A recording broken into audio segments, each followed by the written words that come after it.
Perlawanan daerah terhadap dominasi asing. Mata pelajaran Sejarah Indonesia. Grup pengampu Ibu Sri Nuraini pada tanggal 4 November 2020. Isti Lestari kelas 11 IX1. Bismillahirrahmanirrahim. Assalamualaikum warahmatullahi wabarakatuh. Di sini saya akan sedikit menjelaskan tentang perlawanan daerah terhadap dominasi asing. Terbagi menjadi dua. Yang pertama, perlawanan bangsa Indonesia terhadap kongsi dagang. Yang kedua, perlawanan rakyat terhadap kekuasaan Hindia Belanda. Perlawanan bangsa Indonesia terhadap kongsi dagang. Yang pertama, perlawanan berbagai daerah terhadap kekuasaan Portugis. Portugis merupakan salah satu negara pelopor penjajahan samudra yang dipimpin oleh Alfonso de Albuquerque pada tahun 1511. Berhasil menguasai Malaka. Penguasaan Portugis terhadap Malaka kemudian memunculkan berbagai perlawanan rakyat Indonesia. Yang pertama ada perlawanan Kerajaan Aceh. Kedudukan Aceh sebagai pelabuhan dagang di bagian barat Sumatera dianggap membahayakan Portugis. Sebaliknya, Aceh menganggap kegiatan dagang Portugis mengancam kedudukan sebagai pusat perdagangan Islam. Sebelum melakukan serangan, Aceh mengirim utusan ke Konstantinopel, Turki, untuk meminta bantuan militer dengan meminta khusus berupa pengiriman meriam-meriam, senjata api, dan penembak ulung. Selain itu, Aceh juga meminta bersekutu dengan Johor, Demak, dan Jepara. Namun, penyerangan tersebut mengalami kegagalan. Meskipun demikian, Sultan Alauddin telah menunjukkan ketangguhan sebagai kekuatan militer yang disegani dan diperhitungkan di kawasan Selat Malaka. Aceh menggempur Portugis di Malaka dengan sejumlah kapal. Kedua pihak saling berusaha untuk menghancurkan tetapi sama-sama tidak berhasil. Yang kedua, ada perlawanan kerajaan Demak yang dipimpin oleh Diego Lopez de Cerqueira menimbulkan kecurigaan rakyat Malaka. Oleh karena itu, Sultan Demak Raden Patah mengirimkan pasukannya di bawah Pati Unus untuk menyerang Portugis Malaka dengan melancarkan serangannya pada tahun 1512 sampai 1513. Yang ketiga, ada perlawanan kerajaan Ternate. Pada masa pemerintahan Sultan Bayanullah, kerajaan Ternate semakin berkembang. Rakyatnya diwajibkan berpakaian secara Islami. Teknik pembuatan perahu dan senjata yang diperoleh dari orang Arab digunakan untuk memperkuat pasukan Ternate. Kemudian datanglah orang Portugis ke Ternate yang dipimpin oleh Francisco Serrao. Atas persetujuan Sultan Bayanullah, mereka diizinkan masuk ke Ternate. Setelah itu mereka mendirikan pos dagang di Ternate. Portugis sangat tamak, hanya ingin berdagang saja tanpa mendominasikan dengan Ternate. Setelah Sultan Bayanullah meninggal, diganti oleh Sultan Tabaraji. Namun, Sultan Tabaraji diasingkan ke Gua-Talo, India karena menentang Portugis. Penerus tahta Ternate adalah Sultan Hairun. Sultan Hairun yaitu menolak mentah-mentah hasil perjanjian yang penuh paksaan ketika diminta Portugis. Bahkan mengorbankan perang mengusir Portugis dari Ternate bersikap licik. Ketika perundingan buntu, ia memerintahkan pasukan membunuh Sultan Hairun. Akhirnya Sultan Hairun pun terbunuh. Kemudian Ternate dipimpin oleh Sultan Babuloh. Dendam atas kematian ayahnya menyebabkan Sultan Babuloh mengobarkan semangatnya perlawanan rakyat Ternate untuk mengusir Portugis. Sepeninggal Sultan Babuloh, Ternate mulai melemah. Spanyol Eropa telah menguasai Portugis berusaha menguasai Ternate. Sultan Said Barakati berhasil ditawan Spanyol. Pada tahun 1607, VOC membangun benteng Orange di Ternate yang merupakan benteng pertama mereka di Indonesia.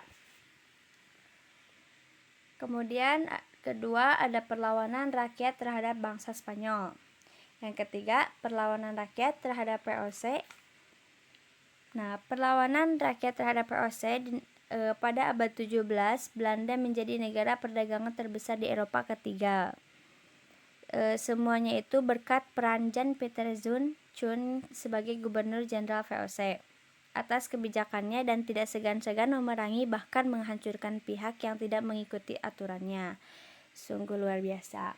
Yang pertama yaitu ada perlawanan Mataram. Yang terkenal yaitu Sultan Agung Hanyokrokusumo. Di bawah pimpinan Jan Pieter berusaha mendirikan benteng untuk memperkuat monopolinya di Jawa. Sultan Agung mengakibatkan Mataram sering bersitegang dengan VOC Company. Adapun sebab-sebab Mataram menyerang Batavia yaitu pertama, mengusir Belanda dari tanah air Indonesia. 2. Belanda sering merintangi perdagangan Mataram di Malaka. 3. Belanda melaksanakan monopoli perdagangan.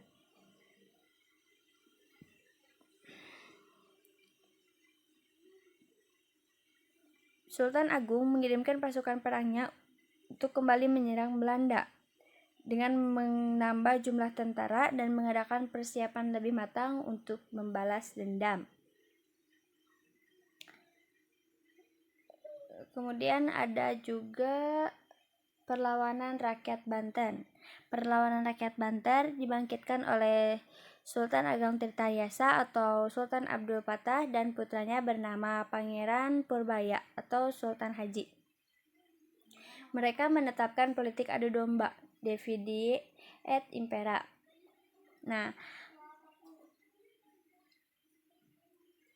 sehingga terjadilah perselisihan antara ayah dan anak yang pada akhirnya dapat mempersempit wilayah serta memperlemah posisi kerajaan Banten.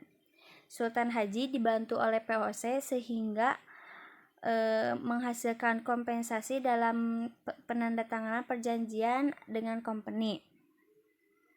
VOC diberi hak untuk memonopoli perdagangan di seluruh wilayah Banten dan Sumatera Selatan. Kemudian ada juga perlawanan rakyat Makassar atau Goa Talo. Melihat kedudukan Goa Talo yang begitu penting, maka VOC seringkali menguasai bandar di Goa. Usaha yang dilakukan VOC adalah melakukan blokade terhadap pelabuhan Sombaupu. Perselisihan ini diakhiri dengan ditandatanganinya Perjanjian Bongaya yang terdapat 4 poin isinya. Yang pertama, Goa harus mengakui hak monopoli. Kedua, semua orang barat kecuali Belanda harus meninggalkan wilayah kekuasaan Goa. Yang ketiga, Goa harus membayar biaya perang. Dan keempat, di Makassar dibangun benteng-benteng VOC. Kemudian juga ada perlawanan rakyat Maluku. Perlawanan rakyat Maluku yaitu upaya VOC memonopoli perdagangan rempah-rempah di Maluku, pelayaran hongi, dan hak ekstirpasi. Pelayaran hongi ialah pelayaran patroli keamanan menggunakan kapal kora-kora untuk mencegah terjadinya penyelundupan perdagangan rempah-rempah yang dilakukan rakyat Maluku terhadap bangsa lain. Perlawanan rakyat Maluku terhadap VOC dipimpin oleh Kakiali, Teluka Besi, Saidi, dan Sultan Jamaluddin dari Tidore. Tertangkapnya Sultan Jamaluddin menyebabkan terjadinya perang besar antara Tidore yang dipimpin oleh Sultan Nuku atau putra Sultan Jamaluddin melawan VOC. Siasat yang dipakai masih sama yaitu mengadu domba. Kemudian ada juga perlawanan rakyat Riau. Sebelum berdiri kerajaan Siak Sri Indepura pada tahun 1723, daerah Siak sekitarnya dikuasai kerajaan Johor sebagai pewaris Kesultanan Malaka.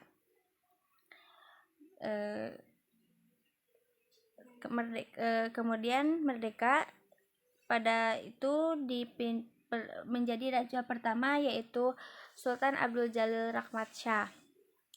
Nah, Sultan Abdul Jalil Rahmat Shah itu berhasil menguasai Malaka yang membuat benteng pertahanan di Pulau Bintan.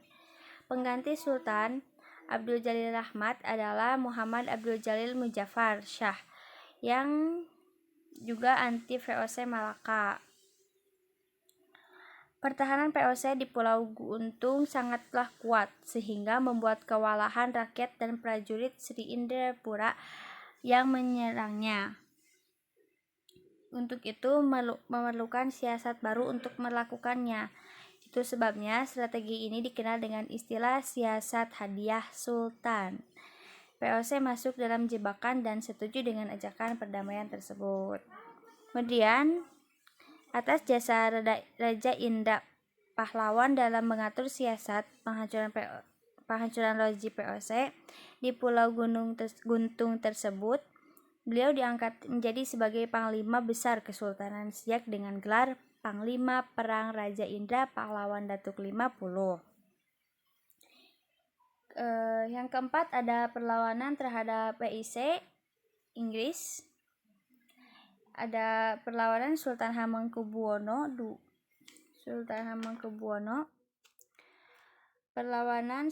perlawanan di Bengkulu, dan perlawanan Kesultanan Palembang.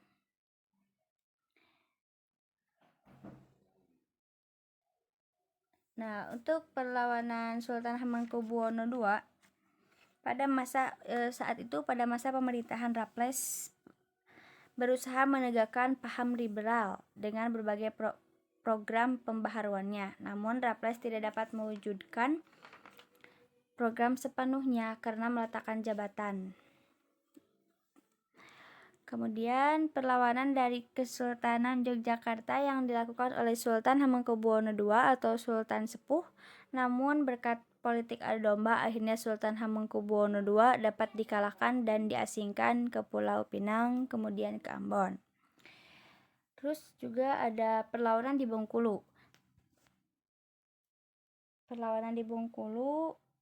Kemudian ada perlawanan Kesultanan Palembang yang terjadi pada pertengahan abad ke-18. Eropa berniat menguasai Palembang. Awal mula penjajahan bangsa Eropa ditandai dengan penempatan loji atau kantor dagang.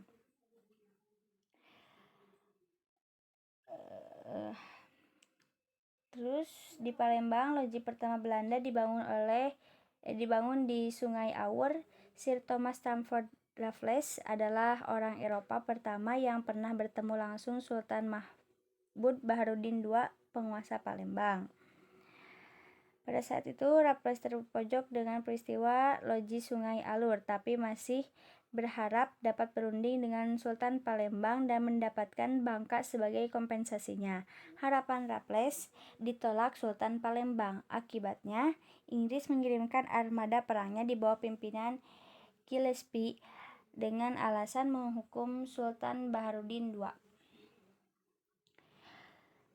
Kemudian Inggris mengangkat penguasa boneka baru yang disebut Pangeran Adipati, adik kandung Sultan Mahmud Baharudin II, dengan diberikan gelar Ahmad dan Mujidin II atau Husin Diauluddin.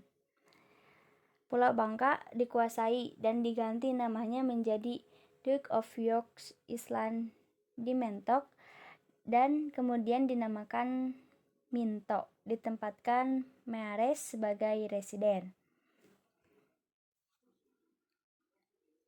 Yang keempat ada perlawanan terhadap Inggris.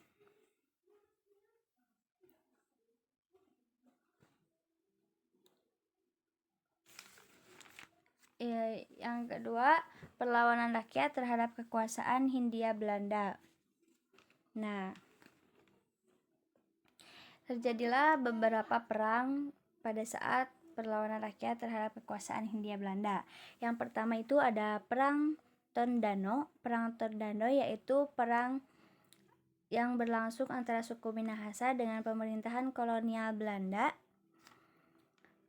pada tahun 1808 sampai 1809 yang terjadi di wilayah Danau Tondano, Semenanjung, Sulawesi Utara. Itulah ilustrasi pada saat Perang Tondano. Kemudian ada juga Perang Padri. Perang Padri yang melatar belakanginya itu pertentangan antara perebutan pengaruh antara kelompok Islam tradisional dengan aliran Wahabi dan campur tangan Belanda. Pertemuan di Kotot Tengah antara kedua kelompok tersebut untuk mencari jalan keluar, tetapi malah kelompok adat diserang kelompok Wahabi. Kaum adat kemudian meminta bantuan kepada Belanda.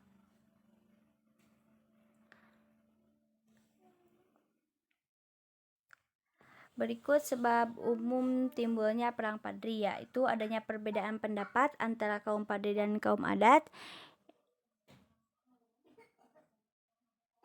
Kedua, kaum Padri ingin memberantas kebiasaan buruk dilakukan kaum adat seperti berjudi, menyambung ayam, dan mabuk. Yang ketiga, perebutan pengaruh antara kaum adat dan kaum Padri. Kemudian yang ketiga yaitu Perang Pangeran Diponegoro. Perang Pangeran Diponegoro yang juga terkenal dengan sebutan Jawa Inggris The Java War, Belanda The Java Oorlog, adalah perang besar dan berlangsung 5 tahun pada 1825 sampai 1830 di Pulau Jawa, Hindia Belanda, sekarang Indonesia.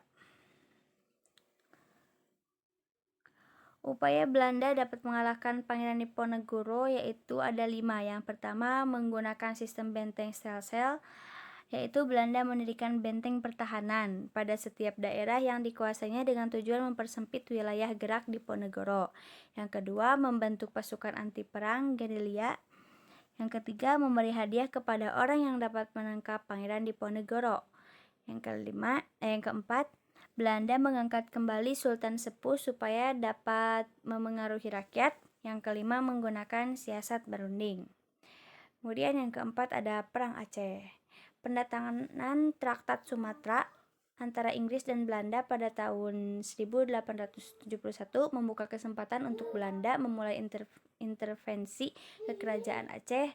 Tokoh-tokohnya yaitu Cut Nyadin, Teuku Umar, Tengku Cikditiro, Cut Nyak Mutia, Teuku Cik Bagus, Habib Abdurrahman, dan lainnya. Yang kelima ada Perang Bali. Perang Bali merupakan ekspedisi militer pertama yang dilancarkan Koninklijk Nederlands Indisch Leger ke Kerajaan Buleleng, Bali pada tahun 1846. Kemudian yang keenam ada Perang Banjar. Untuk menguasai satu daerah, Belanda selalu menggunakan politik adu domba. Begitu juga yang terjadi Kerajaan Banjar Kalimantan. Perang Banjar berlangsung antara tahun 1859 sampai 1906 menurut sumber Belanda. Pada tahun 1569 sampai 1863. Konflik dengan Belanda sebenarnya sudah mulai sejak Belanda memperoleh hak monopoli dagang di Kesultanan Banjar. Dengan ikut campurnya Belanda dalam urusan kerajaan, kekalutan makin bertambah. Pada tahun 1785, Pangeran Nata yang menjadi wali putra mahkota mengangkat dirinya menjadi raja dengan gelar Sultan Tahmidullah II. Pada tahun 1785 sampai 1808 dan membunuh semua putra almarhum Sultan Muhammad. Pangeran Amir, satu-satunya pewaris tahta yang selamat, berhasil melarikan diri lalu mengadakan perlawanan dengan dukungan pamannya, Gusti Kasim atau Arung Turawe, tetapi gagal. Pangeran Amir, kakek Pangeran Antasari, akhirnya tertangkap dan dibuang ke Ceylon, kini yaitu Sri Lanka. Yang terakhir itu Perang Batak. Perang Batak atau Perang Sisingamangaraja dimulai dari tahun 1878 sampai 1907 yang terjadi selama 29 tahun. Begitu lama. Perang Batak ini terjadi disebabkan kedatangan bangsa Belanda ke pedalaman Batak yang waktu itu dipimpin oleh Sisingamangaraja 12 sebagai ahli waris Sisingamangaraja 11 yang masih bebas dari bangsa Belanda.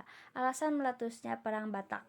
Yang pertama, Sisingamangaraja 12 tidak senang daerahnya diperkecil Belanda.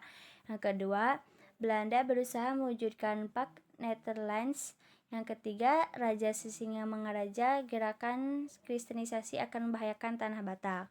Jalannya Perang Batak pada tanggal 1 Februari 1987 dan 6 Februari 1887. Kemudian ada juga dampak Perang Batak. Nah, tertera juga di sini digambar pada setelah perang kemudian lakukan kerja rodi oleh Belanda. Orang Batak banyak yang tewas dan banyak kerugian yang ditimbul. Rumah-rumah hancur dibakar, agama Kristen saat itu merajalela tanpa ada halangan dari pihak manapun. Sedangkan pihak Belanda mengalami kebangkrutan dana yang disebabkan karena saat bersamaan Belanda juga menghadapi Aceh yang begitu kuat sehingga didatangi pasukan-pasukan dari luar yang dibayar mahal. Secara menyeluruh, ada 3 dampak dari Perang Batak ini.